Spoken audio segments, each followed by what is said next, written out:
The latest macroeconomic data paints a picture of a resilient US economy. Manufacturing is on the rise, job openings are plentiful, and factory orders are booming. However, investors remain cautious.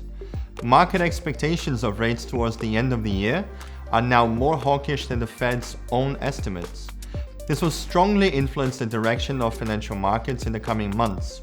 Speaking of US institutions, news broke earlier this week that the US government had moved over $2 billion worth of Bitcoin related to Silk Road funds, spooking markets and sparking speculation of a potential massive sale.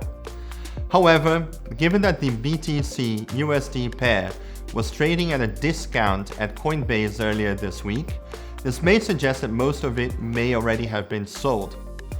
This week, digital asset investments reversed last week's outflows with net inflows of $862 million, signaling renewed confidence.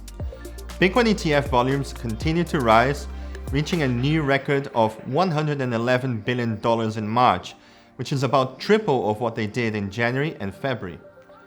And that's it for a market update. Follow CoinShares for more digital asset insights.